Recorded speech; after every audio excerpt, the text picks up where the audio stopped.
Hello, Natalie here, Shapelessflame. Welcome to my channel. If you don't know me, I basically draw cartoon critters and cryptids for a living. But I am also an avid reader and sensitive little weirdo. And I've been feeling a little emotionally volatile lately, so I thought it would be a good time to revisit a book that I read in 2020, because that's when it came out, called Blossom and Bones, Drawing a Life Back Together by Kim Krans. I'm a bit of a Kim Krans fangirl because of her tarot deck, The Wild Unknown. It's wildly popular. Wild Unknown, wildly popular. And she also has a lot of other oracle decks, and I just checked her Instagram, and lately she's been doing stand-up comedy. So she is a multi-talented, just very interesting, introspective artist, and I just really like her stuff. So basically the premise of this book, here it is again in case you want to see it. It's really pretty too. It's got like this little rainbow bookmark that it comes with. I just love it. But the premise of the book is that Kim is dealing with a lot of repressed emotions. She cancels a tour.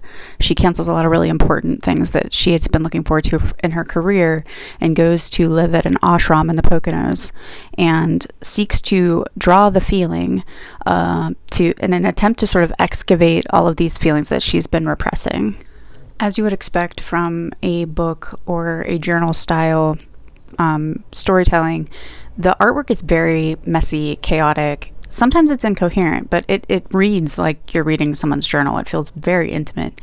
And she also sort of deals with this push and pull that most artists, myself included, and most artists that I know deal with, of I'm not doing this right. I'm not conveying this properly. This isn't pretty enough. This isn't aesthetically interesting enough. This, that sort of thing.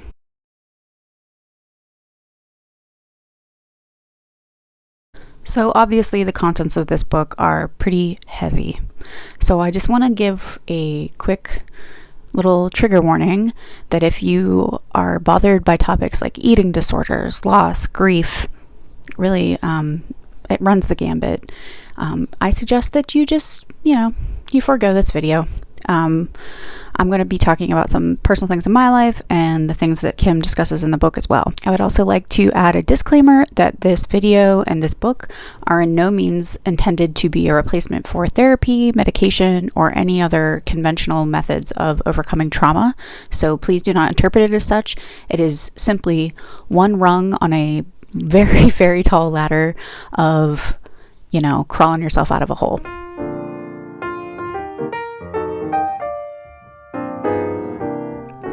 Krans doesn't waste any time talking about the very surface level of her trauma, which is a midlife eating disorder. She recalls her own mother and other women in her family, their issues surrounding food, like picking at their plates, binges, lots of discussions around food, constant obsession with food.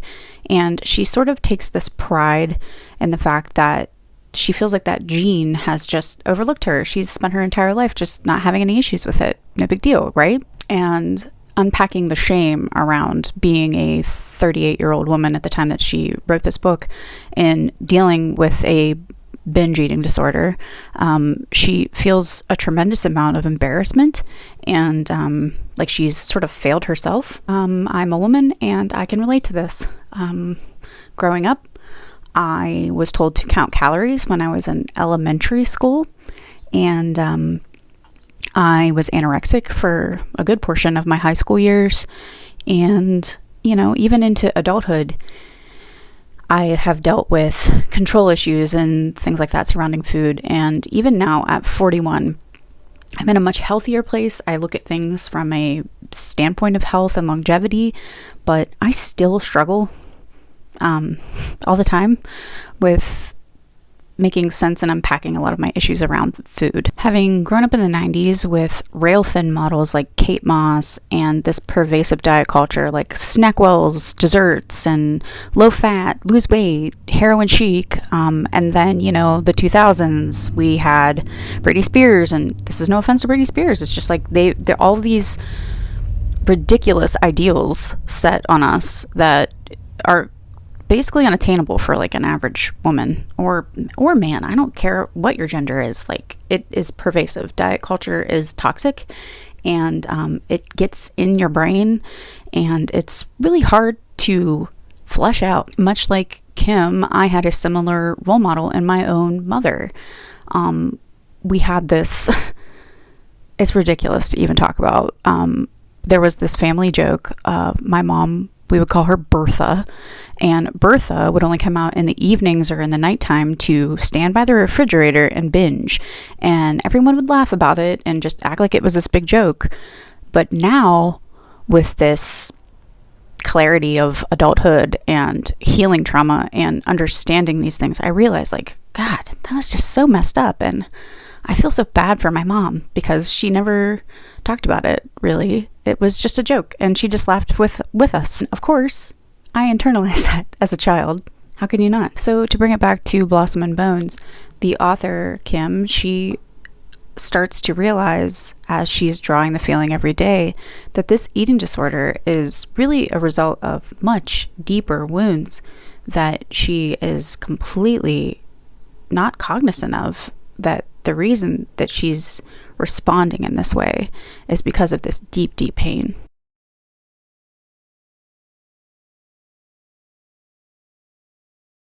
She starts to discuss how she was fresh off the heels of a divorce and an absolutely devastating miscarriage. You watch her raw creative process on the page, along with her personal prayers that are interspersed throughout that look very similar to like Ram Dass, Be Here Now.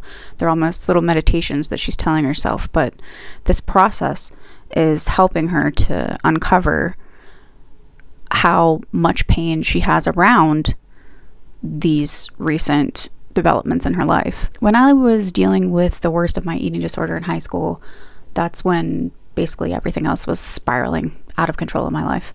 At 14, my sister died of colon cancer. She was only 27, and it was excruciating and awful. One of my brothers was in trouble with the law pretty seriously and was dealing with just a tremendous amount of mental health issues, and we couldn't talk to him, we couldn't see him. It was scary and very disorienting. And then my parents were dealing with addiction, which, you know, obviously is a response to the trauma that they were going through, and infidelity. And meanwhile, I was just, you know, going through puberty, trying to figure stuff out. I also had to forego a good portion of my teenage life because I had to stay home and watch my nonverbal autistic brother, whom I love dearly. But my parents were working. They couldn't afford care for him, so I stayed home with him. So as I'm dealing with all of this stuff, I'm also forced to be extra responsible. And that doesn't usually go over well for teenagers, let alone an adult. That's tough. For me, an eating disorder felt like a way to control something in my life. And I know that's probably cliche at this point, but when you really break it down, that is a lot of the times the reason that people go through really extreme patterns like that, because they're responding to something that's happening to them that they can't do jack shit about, and they respond in an irrational way, thinking that that's going to make it better, when oftentimes, all the time, all it does is make it 10 times worse. Thankfully, much like this book, I've always journaled, I've always drawn pictures, I've always found solace in creativity, and that is at least a thing that I can control that is usually very healthy for me, and it's obviously very healthy for this author as well throughout this book. And I have to say, as a teenager, I don't think I realized just how integral that practice was in keeping me alive and keeping me sort of satiated until I was healed enough and mature enough and not embarrassed anymore enough to ask for help.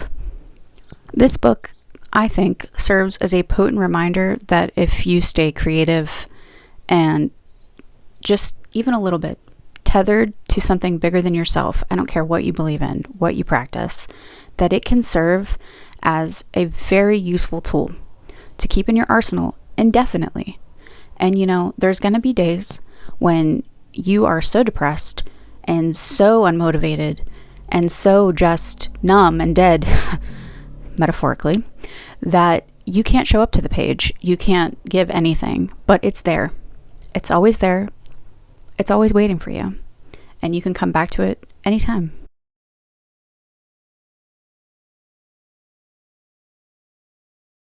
So, despite my years of growth and forgiveness and understanding, revisiting this book has kind of inspired me to draw my feelings every day. And it's not really apropos of anything. It's just, I think that it's good to just dust off the coffers of the old psyche once in a while and just dig around, root around in there, up in that noggin of yours, and see what's hiding in the corners. Because I'm going to tell you right now, there's always something hiding in those corners, even if you think there isn't. Actually, usually when you think there isn't, that's definitely when there's something crouched down over there that is just ready to come at you. So I'm going to give that a shot.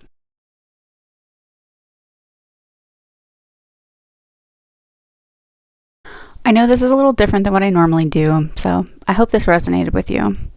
I hope maybe you're inspired to pick up this book if you're in an emotional place to do so. Take what you need and leave the rest. You have no obligations to me. You don't have to care about anything that I'm saying right now.